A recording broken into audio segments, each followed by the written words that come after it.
So I wanted to follow up on my video about sending emails directly into a label from a single sender.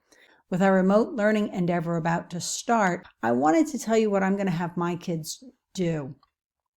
If any of my students have a question or are going to be sending me an email of any kind, I'm going to be instructing them to make their subject line the exact same depending upon what class they are in.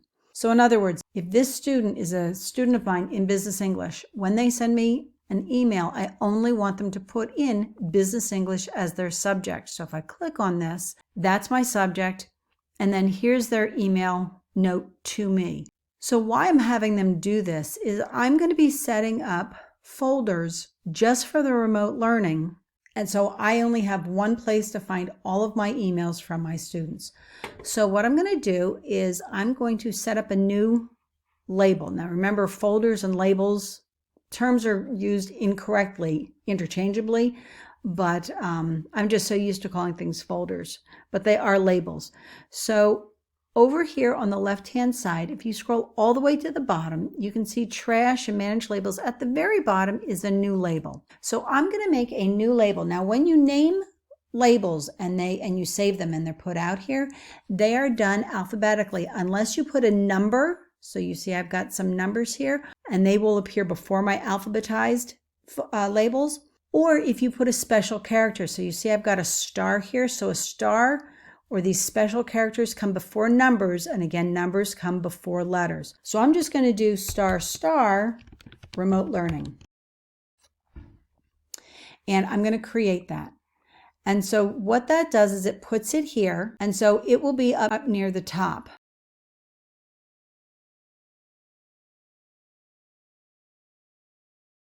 So I just changed the name to be an exclamation point. So it's bang remote learning, because on the keyboard, the exclamation point comes before the star. So the exclamation point is over the 1, the star is over the 8. So my remote learning will be up at the very top. So if I go back to my inbox, here is the email from my student. It's called Business English. So what I want to do now is I want to set up a new filter. So again, I'm going to go up to my search box and I'm going to click on the show search options. And this time I'm going to put in subject Business English. And then I'm going to create a filter. And from here I get a new dialog box and it's going to ask me what I want to do with any emails that come in like this. So I'm going to apply a label, but I want to choose a label. Now I can choose remote learning or I can make a new label. So right now I'll just do remote learning. And so I want to do remote learning. Actually, I'm going to make a new folder because this is actually Business English. And I'm going to nest it underneath that remote learning. And I'm going to, it helps if I spell this right. And I'm going to create that label. Now, the other thing I'm going to do is I'm going to skip the inbox. So I don't want my emails cluttered up with things from the students, but I'll show you how I'm going to be able to find it easily. So I'm now going to create that filter. And you can see over on the left-hand side is the remote learning and the Business English. And right now I have nothing in there because this was already an email in my inbox. So instead, for now, I'm going to send this right to Business English. Okay, and there it is. So let me go back to my personal email. I'm going to compose another email to myself. I'm going to call, again, this Business English. I'm going to paste in another student's email, but this time it's going to be from Jane's student.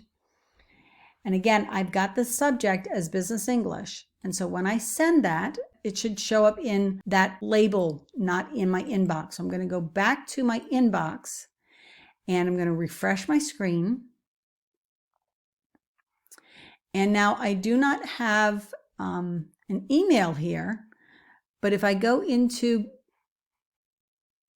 I now have 2 inside Business English, and up here it would have shown me that there is one unread email within Business English. So you can see it just right here. But I can see that Business English has one new email from a student, so I could look and be able to read this. So this should be the one from Jane's student. So you can see I've created a couple more sub-labels under remote learning for the rest of my classes, and I've sent a couple more emails. So I can tell at any time that Business English has 3 new emails, 3 unread emails, and my internship class has 2 unread emails. So as long as I remember to keep my eye on the numbers next to the class folders, that's how I will be able to tell when I get emails from my students that need to be read. So I'm having my students, if they are emailing me, email me with the subject line being that of the class of mine that they are in. And that is one way that I'm hoping to cut down on the number of emails that are swamping right now my inbox.